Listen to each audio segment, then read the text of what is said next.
Welcome back to my channel. হাজির হলাম নতুন আরেকটি রেসিপি নিয়ে। আমি এখানে কিছুটা সরিষার তেল দিয়ে লাল মরিচকে ভেজে নিচ্ছি। দিয়ে দিচ্ছি কিছুটা পেঁয়াজ কুচি।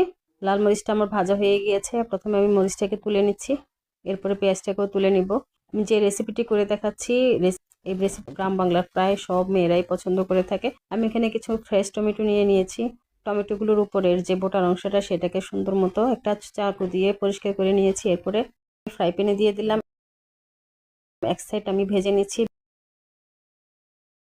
ভেজে নেওয়ার পর অপর সাইডটাকে উল্টে ভেজে নিচ্ছি।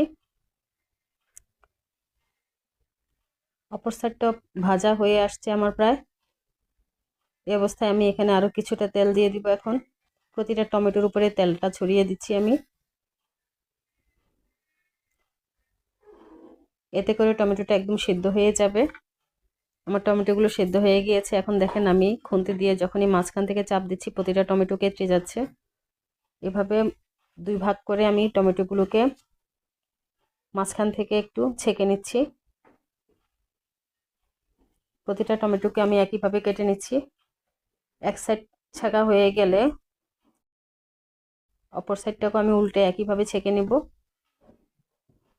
এই টমেটোটা যত পোড়া পোড়া হবে, মানে ভাজা ভাজা হবে, এর টেস্ট তত বেশি হবে। এই জন্য টমেটোকে এভাবে ভালো মতো ভেজে নিতে হবে। আমার টমেটোটা প্রায় ভাজা হয়ে গিয়েছে।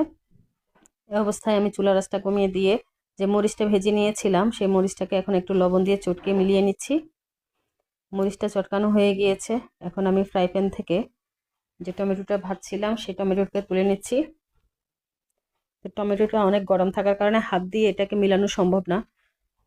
যেটাকে হাত দিয়ে মিলাতে গেলে আমাকে এখন কমপক্ষে 5 থেকে 7 মিনিট ওয়েট করতে হবে। তো এখন আমি এটাকে একটু ম্যাশার দিয়ে মিক্স করে নিব। যেহেতু গরম, হাত দিয়ে মিক্স করা যাচ্ছে না। আমার টমেটো ভর্তাটা একদম রেডি হয়ে গিয়েছে। এটাকে এখন আমি আলাদা একটা বাটিতে তুলে নিচ্ছি। প্লেটে দেখেন যেটুকু আছে এটুকুর সাথে এখন ভাত নিয়ে এখনই খেয়ে নেব। তো টমেটো ভর্তাটা খুবই মজার একটা ভর্তা। যারা পছন্দ করেন তারা তো জানেনই।